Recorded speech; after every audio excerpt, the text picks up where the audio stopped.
ঘটনাটা এত দূর পর্যন্ত গড়ালো এবং আপনাদের জোট সঙ্গী একটি দলের এমন একটি কাণ্ডে আপনারা বিব্রত কিনা? পাশাপাশি আরও একটি প্রশ্ন রাখতে চাই, যে প্রক্রিয়ায় আসলে রাজনৈতিক দলগুলো প্রার্থী বাছাই করে সেই প্রক্রিয়াটি আসলে ঠিক আছে কিনা?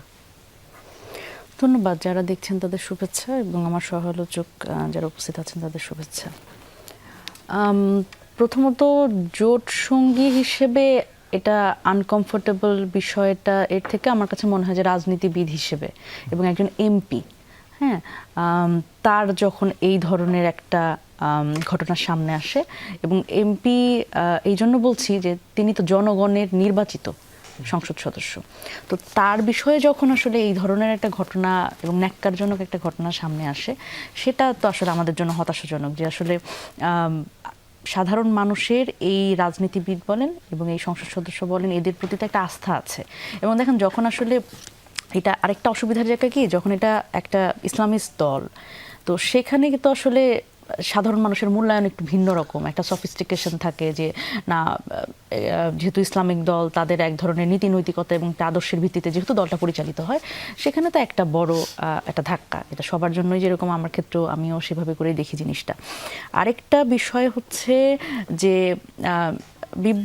বিব্রত হওয়ার তো অবশ্যই জায়গা আছে, কারণ এখানে যেভাবে করে আসলে ঘটনা আর নাটকীয়তা আমরা দেখলাম, একটা যেই ভিডিও ভাইরাল হয়েছে আমরা দেখলাম, তারপরে সেখানে আবার নানানভাবে দ্বিতীয় স্ত্রী বলে পরিচয় দেওয়া এবং পরবর্তীতে আমরা কাজীর যে ইন্টারভিউ দেখলাম, সব কিছু মিলিয়ে এই যে নাটকীয়তা, এই নাটকীয়তার ফলে যেটা হয়েছে, আমি এই কনসার্নটা বেশ কয়েকবার করে রেজ করছি, একজন অপ্রাপ্তবয়স্কা, একজন কিশোরী, তাকে যে সামনে আনা হলো, তার যে একটা সামাজিকভাবে সে যে একটা একটা থ্রেটের মধ্যে এবং সামাজিকভাবে আসলে সে তো বয়স অনেক কম এবং প্রাপ্তবয়স্ক হলে সেটা এক ধরনের ব্যাপার, কিন্তু সে তার 18 বছর বয়স হয় নাই, তাকেও আসলে এই একটা ঘটনার মধ্যে যেভাবে করে আসলে ফ্রেম করা হলো, সেটার আসলে দায়ভার কার?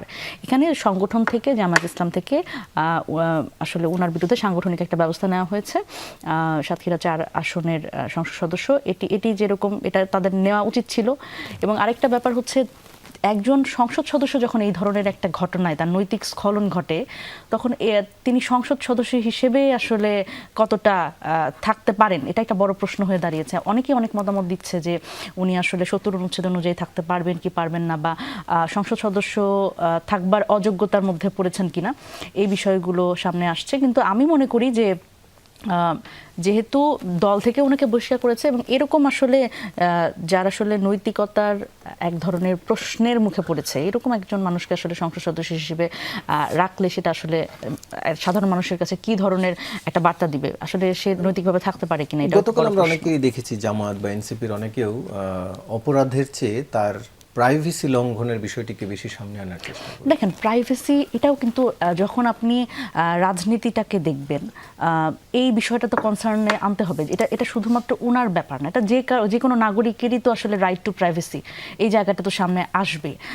প্রথমত এটার জন্য তার যে অপরাধটা বা যার নৈতিকতার যে অবক্ষয়টা, সেটা যেরকম করে লুকানো যাবে না, আবার এই প্রশ্নটা কিন্তু ইকুয়ালি সামনে আনতে হবে। দেখেন, আমরা গত 15 বছর কি দেখেছি, বিরোধী যে পক্ষ আছে তাদের এই ধরনের ভিডিও বলেন, এগুলো ভাইরাল হওয়া, সামনে আনা, এইটা এক ধরনের সংস্কৃতি কিন্তু ছিল। সেই সংস্কৃতি সরকারি দলের পেট্রোনাইজেশনে ছিল।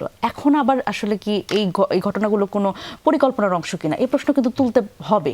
এবং এটা রাইট টু প্রাইভেসিটা প্রত্যেকটা মানুষেরই কিন্তু একটা জায়গা আছে। কিন্তু এখানে আরেকটা ব্যাপার কি, যে বেডরুমের প্রাইভেসি তো আসলে এটা মানে বেডরুমের কি ঘটনা সেটা নিয়ে তো আসলে আমরা আলোচনা করব না, কিন্তু এইটা তো আসলে বেডরুমের ঘটনা না, এবং এটা যেভাবে করে সামনে এসছে সেটা তো আসলে খুব নৈতিক জায়গা থেকে না। সুতরাং এই জায়গায় আমার মনে হয় যে প্রাইভেসির বিষয়টা তো থাকবে, যে কোনো নাগরিকেরই সেটা অধিকার, কিন্তু এই জায়গাটা আসলে প্রাইভেসির কথা বলে ওই ব্যাপারটাকে খুব লঘুভাবে দেখার কোনো সুযোগ নেই, কারণ এটা একটা নৈতিকভাবে অবক্ষয়ের ব্যাপার। এবং যিনি আসলে একজন নেতা, তিনি আসলে অনুকরণীয় হতে চান, মানে মানুষ তাকে আসলে ফলো করে। সুতরাং এই জায়গা থেকে আসলে এই বিষয়টাকে আমরা একটু ছোট করে আরেকটি বিষয় যেটি আপনাকে প্রশ্ন করছিলাম, যে প্রার্থী বাছাইয়ের ক্ষেত্রে রাজনৈতিক দলের যে প্রক্রিয়া বা তাকেও যে বাছাই করা হলো, তিনি এরকম একটি কর্মকাণ্ড করে বসলেন, সেক্ষেত্রে আপনি কোনো প্রক্রিয়াগত ভুল দেখেন?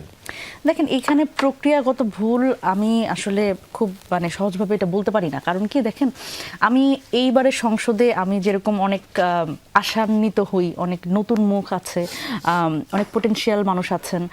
আমি সরকার দলের কথাও বলছি, বিরোধী দলের কথাও বলছি, কিন্তু আবার এমন অনেক এমপিরা আছেন যারা আসলে নির্বাচিত, কিন্তু আমি তাদের দেখে আমার কাছে মনে হয় যে ওনারা আসলে কিভাবে করে সংসদে আসলেন, ওনাদের কথাবার্তা থেকে শুরু করে ওনাদের আসলে মানুষকে যে মানে ধরেন আপনি ধর্মীয় নেতা এক ধরনের ব্যাপার, কিন্তু সংসদ সদস্য মানে তো আসলে রাজনৈতিক পরিমণ্ডলটাকে তার অ্যাকোমোডেট করতে হয়, মানুষের পালস বুঝতে হয়। এবং যখন একজন নেতা, তিনি কিন্তু কোনো একটা ধর্মগোষ্ঠী মানে ওই ধর্মের যারা আছে শুধু তাদের নেতা না, রাজনৈতিক নেতা তো আসলে সকলের নেতা। তো এরকম কিন্তু আসলে বাছাইয়ের থেকে আমার কাছে মনে হয় যে মানুষ আসলে কাকে নির্বাচন করছে এবং কোন কোন ক্রাইটেরিয়াতে নির্বাচন করছে, এটাও কিন্তু একটা বড় প্রশ্ন।